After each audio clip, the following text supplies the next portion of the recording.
আওয়ামী লীগ নিষিদ্ধ বলে যারা ঘোষণা দেয় আবার আইনও করে। বঙ্গবন্ধু শেখ মুজিবের নেতৃত্বে এই দেশ স্বাধীন, তিনি আওয়ামী লীগকে গড়ে তুলেছিলেন। 1949 সালে আওয়ামী লীগ যখন গঠন করা হয়, বঙ্গবন্ধু শেখ মুজিব ছিলেন কারাগারে। তাকে 1 নম্বর যুগ্ম সচিব করা হয়েছিল, যুগ্ম সাধারণ সম্পাদক। 48 সালে ভাষা আন্দোলন থেকে নিয়ে শুরু করে, সেই ভাষা আন্দোলন তো একদিনে শেষ হয়নি। সেই 52-র যে ভাষা আন্দোলনের, সেটাও কিন্তু আওয়ামী লীগের নেতৃত্বে ছিল। মহান মুক্তিযুদ্ধ এবং বিজয় অর্জন, এরপর যুদ্ধ বিধ্বস্ত বাংলাদেশ গড়ে তোলা। আমরা এমন একটা সময় আজকে কথা বলছি যখন আওয়ামী লীগকে নিষিদ্ধ করা হলো। যে আওয়ামী লীগ জনগণের অধিকার প্রতিষ্ঠা করার জন্য প্রতিষ্ঠিত, যে আওয়ামী লীগ এদেশের ভাষা আন্দোলন থেকে শুরু করে স্বাধীনতা অর্জন করে দিয়েছে, আজকে সেই আওয়ামী লীগকে নিষিদ্ধ করে কারা? 1975 সালে 15ই আগস্ট জাতির পিতা বঙ্গবন্ধু শেখ মুজিবকে হত্যা করে, অবৈধভাবে ক্ষমতা দখল করে, যারা দেশে হত্যাকুশ ষড়যন্ত্রের রাজনীতি করেছিল, খন্দকার মোস্তাক এবং তার দোসর ছিল জিয়া। মোস্তাকের পতনের পর জিয়া নিজেকে রাষ্ট্রপতি ঘোষণা দিয়ে ক্ষমতায় বসে। বারবার সেনা ছাউনিতে কু হতে থাকে, একটার পর একটা। প্রায় 17-18 বার, 19 বার কু হয়েছে। প্রতিবারই হাজার হাজার সেনাবাহিনী এবং বিমান বাহিনীর সদস্যদের হত্যা করা হয়। এবং এই হত্যা, যেমন কারাগারে ফাঁসি দিয়ে হত্যা করা হয়েছে অনেক সেনা সদস্যকে, আবার ফায়ারিং স্কোয়াডে দিয়েও হত্যা করা হয়েছে। বাংলাদেশে এইভাবেই চলতে থাকে। 21 বছর পর আওয়ামী লীগ সরকার গঠন করে। বাংলাদেশের ইতিহাসে আওয়ামী লীগই প্রথম তার 5 বছর সময় পরিপূর্ণ করে এবং তা বাংলাদেশকে উন্নয়নের পথে এগিয়ে নিয়ে যায়। কিন্তু আবারও চক্রান্তের শিকার হতে হয় আওয়ামী লীগকে। গ্যাস বিক্রি মুচলেকা না দেওয়ায় ক্ষমতা আসতে পারেনি, এটা হলো দুর্ভাগ্য। তখন বিএনপি জামাতের সমর্থন নিয়ে সরকার গঠন করে। গ্রেনেড হামলা, 500 থেকে বোমা হামলা, আওয়ামী লীগের নেতা কিবরিয়া সাহেব, মঞ্জুল ইমাম থেকে শুরু করে আমাদের নাটোরের মমতাজ, এরকম আমাদের অগণিত নেতাকর্মীকে, প্রায় 21,000 নেতাকর্মীকে তারা হামলা করে, হত্যা করে, নির্যাতন করে। আমাদের বহু নেতা এখানেও অনেক আছে যাদেরকে দিনের পর দিন নিয়ে নির্যাতন চালিয়েছে এই খালেদা জিয়া ক্ষমতায় থেকে।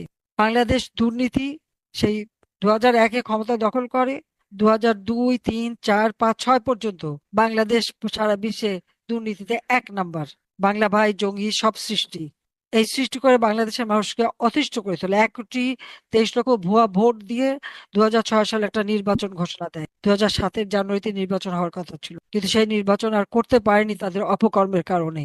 এই ভোট কারচুপি এবং তাদের দুঃশাসন, দুর্নীতির দায়ে অতিষ্ঠ হয়ে তখন এদেশে এমার্জেন্সি ডিক্লেয়ার হয়। কিন্তু এমার্জেন্সি ডিক্লেয়ার হওয়ার পরে কিন্তু এটাই হচ্ছে দুর্ভাগ্য যে সকলের আগে আমাকে গ্রেপ্তার করে। কিন্তু সেটা বড় কথা নয়, গ্রেপ্তার করলেও আওয়ামী লীগ কিন্তু থেমে যায়নি।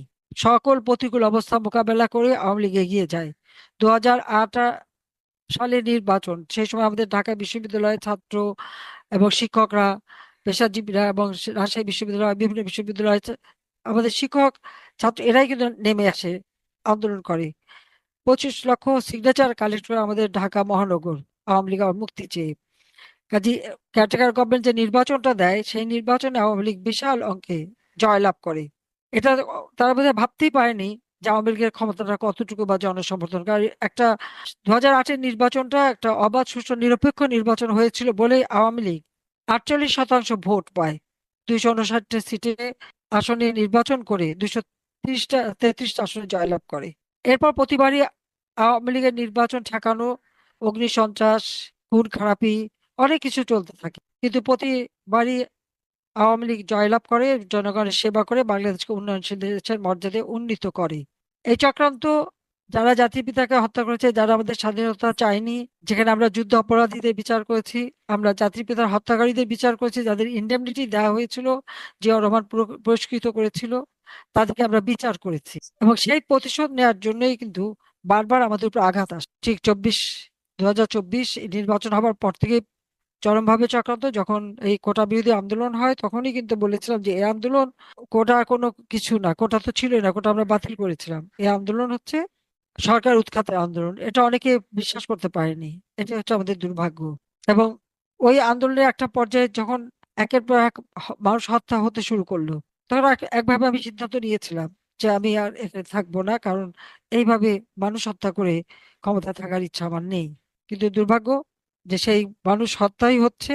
আজকে যদি আমরা দেখি, 2024 সালে সেই 15 জুলাই থেকে যে ইন্ডেমনিটি দেওয়া হলো, কেন দেওয়া হয়েছিল? যারা আওয়ামী লীগের ছাত্রলীগ, স্বেচ্ছাসেবক লীগ, যুবলীগ সহ আমাদের সহযোগী সংগঠনের অগণিত নেতাকর্মীকে একের পর এক কিন্তু হত্যা করেছে, সেই তালিকা কিন্তু রয়েছে। পুলিশ হত্যা, এখানে আবু সাইদ হত্যার কথা বলা হয়েছে। আবু সাইদকে কে হত্যা করেছে? কোর্টে যখন কেস তুলে সেখানে তো কই তাকে কোনো গুলি করে হত্যা করে বলা হয়েছে বুকে গুলি, আর তার বাবা সাক্ষীতে বলেছে মাথায়। এরকম একটা গোজামিল মামলা দিয়েও আজকে পুলিশ অফিসারদের বিরুদ্ধে ফাঁসির হুকুম। আমরা রাজনীতি করি, আমাদের বিরুদ্ধে দিয়েছে। আমার তো 400-র উপরে মামলা, আমাদের প্রত্যেকটা নেতা কর্মীর বিরুদ্ধে মামলা, তৃণমূল পর্যায় পর্যন্ত। কারণ বাটপার ইনুস, সে ক্ষমতায় এসে খুব খুশি মনে বলে ফেলেছিল যে এই আন্দোলনের কোনো নেতা ছিল না, এটা তার ম্যাটিকুলাস ডিজাইনের ফলে করা। সেখানে দেখা যাচ্ছে ডিপ স্টেটের টাকা, ইউএস এইড সহ, এনইডি, আইআরআই, এই বিভিন্ন টাকা দিয়ে বিভিন্ন শ্রেণী পেশার মানুষকে টাকা দিয়ে দিয়ে দিয়ে দিয়ে আওয়ামী লীগের বিরুদ্ধে কুৎসা রটনা করা, সাংস্কৃতিক থেকে শুরু করে সাংবাদিক থেকে শুরু করে এমনকি সেই হিজড়া, ট্রান্সজেন্ডার, এরকম বহু লোক তারা ব্যবহার করেছে। এই ব্যবহারটা করেছে কেন? আমরা যত উন্নয়নের কাজই করি না কেন সেটাকে প্রশ্নবিদ্ধ করার জন্য। এটা আমাদের মাথায় মনে রাখতে হবে যে এটা একটা গভীর চক্রান্ত ছিল। যে চক্রান্তের কথাটা আবার সেই মার্কিন যুক্তরাষ্ট্রের যে স্টেট ডিপার্টমেন্টের যিনি সাবেক কর্মকর্তা, এবং তার নাম হচ্ছে মাইক বেঞ্চ, এবং মার্কিন রক্ষণশীল রাজনৈতিক ভাষ্যকার ছিল, তার নাম হলো ট্যাকার কার্লসন। তারা দুজনে দুজনে একত্রে একটা পডকাস্ট প্রচার করে, লেখে।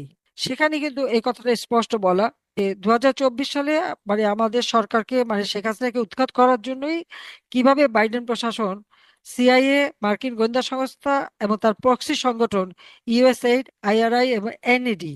এনইডিটা হচ্ছে, এটা অনেকে এটা হয়তো জানে না, যে এটা হচ্ছে ন্যাশনাল এন্ডাওমেন্ট ফর ডেমোক্রেসি, একটা ফান্ড, যে ফান্ডের মাধ্যমে আইআরআই এবং এনডিআই কে টাকা দেওয়া হয়।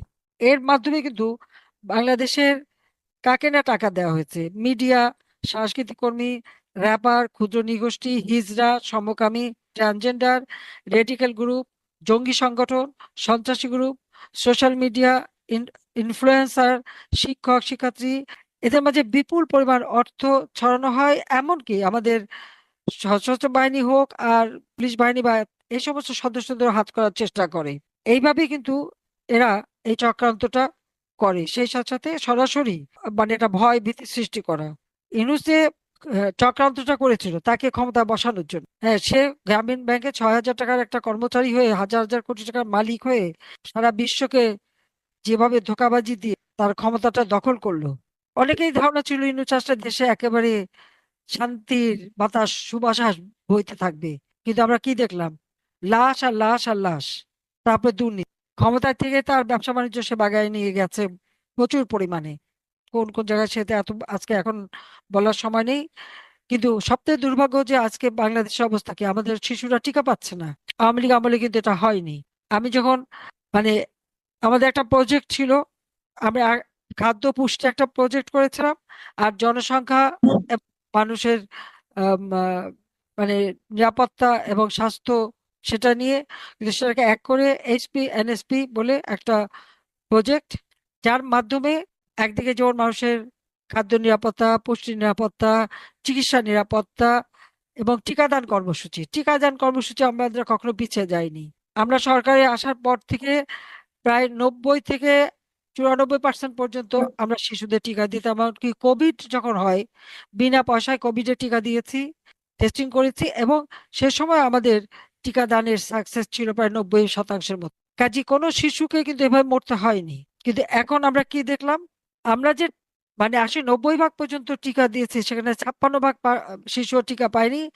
আর এক বাটপার ক্ষমতার থেকে বিদায় হয়েছে নির্বাচনের মাধ্যমে, বিএনপির অনেক নেতারা আমাদের হাত পা ধরে ভোটও নিয়েছে, এটা ঠিক, আর ক্ষমতা এসে তাদের আসল চেহারা বেরিয়েছে। এখন বলে 8 বছর নাকি টিকা দেওয়া হয়নি। প্রত্যেকটা কাজ এটা মিথ্যা অপবাদ। আর আরেকজন বলে দিল রাস্তাঘাট কিছুই নাকি ছিল না, সব নাকি কাদা রাস্তা। আবার কেউ কেউ বলে অর্থনীতি নাকি ধ্বংসস্তূপ ছিল, এবং আমরা নাকি কত টাকা পাচার করে দিয়েছি।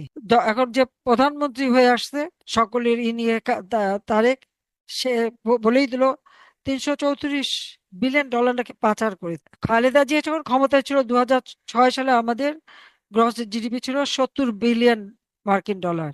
সেটাকে আমি 458 বিলিয়ন মার্কিন ডলারে উন্নীত করেছিলাম কোভিডের জন্য কিছুটা কমে, এবং এই বিনা পয়সা টিকাদান, এই টিকা ক্রয় করা, সিরিঞ্জ ক্রয় করা, এই সমস্ত, তারপরে হাসপাতাল, কোভিডের হাসপাতাল, অক্সিজেন, এই সমস্ত কিছু করতে ব্যাপক টাকা আমি খরচা করেছি। এবং ব্যবসায়ীদের ব্যবসা যাতে চালু থাকে তার জন্য বিশেষ প্রণোদনা দেওয়া, প্রত্যেকটা মানুষকে নগদ অর্থ সাহায্য করা, তাদের ঘরে ঘরে খাবার পৌঁছে দেওয়া, কোনো মতে মানুষের জন্য কষ্ট না হয়। আমাদের যে ছাত্রলীগ বা আওয়ামী লীগের নেতাকর্মী, স্বেচ্ছাসেবক লীগ, যুবলীগ, তারা প্রত্যেকে মানুষের পাশে দাঁড়িয়েছে। তাদেরকে হাসপাতালে নেওয়া, চিকিৎসা করা, সৎকার করা, কৃষকের ধান কেটে দেওয়া, কোন কাজটা না করে দিয়ে সবসময় মানুষের জন্যই কাজ করা। এত কিছু করার পর আমরা কি দেখলাম? ইউনূস ক্ষমতা আসলো, দেশের 12টা বাজালো, আর এখন যে আসছে সে তো আরো 12টা বাজাচ্ছে। আমরা যে 250 450 বিলিয়ন মার্কিন ডলার আমাদের জিডিপি, 450 বিলিয়ন মার্কিন ডলার, আর আমি যদি পাচার করে থাকি 234, তা কত হয়? 684 বিলিয়ন মার্কিন ডলার। তাহলে কি এটা বলবে? আমি তাদেরকে জিজ্ঞেস করি, এটা কি বলবে যে আমরা 682 684 বিলিয়ন মার্কিন ডলারের জিডিপি তুলেছিলাম, যেখানে খালেদা জিয়া ছিল মাত্র 70 বিলিয়ন? এটা তো স্বীকার করতে হবে। তাহলে প্রকৃতপক্ষে কোনো টাকা আমরা পাচার করিনি, এই পাচার তারা নিজেরাই করেছে, বিএনপি করেছে। আর ইউনূস তো আছে, ইউনূস তো টাকা পাচারে ওস্তাদ। নইলে আজকে 24 লক্ষ কোটি টাকা মানুষের উপর ট্যাক্সের মানে ঋণের বোঝা দিয়ে গেল। কি করলো টাকা দিয়ে? আমরা তো রাস্তাঘাট, অবকাঠামো উন্নয়ন থেকে শুরু করে বিনা পয়সায় ঔষধের ব্যবস্থা, বিনা পয়সায় বই, বিনা পয়সায় ছেলে মেয়েদের পড়াশোনা, সব ব্যবস্থা করেছি। দারিদ্রের হার আমরা 18%-এ নামিয়েছি, অতি দারিদ্রের হার আমরা 5%-এ নামিয়েছি। আজকে কেন দারিদ্রের হার বাড়লো? কেন অতি দারিদ্রের হার বাড়লো? আওয়ামী লীগ নিষিদ্ধ বলে যারা ঘোষণা দেয়, আবার আইনও করে। বঙ্গবন্ধু শেখ মুজিবের নেতৃত্বে এই দেশ স্বাধীন। তিনি আওয়ামী লীগকে গড়ে তুলেছিলেন। 1949 সালে আওয়ামী লীগ যখন গঠন করা হয়, বঙ্গবন্ধু শেখ মুজিব ছিলেন কারাগারে। তাকে 1 নম্বর যুগ্ম সচিব করা হয়েছিল, যুগ্ম সাধারণ সম্পাদক।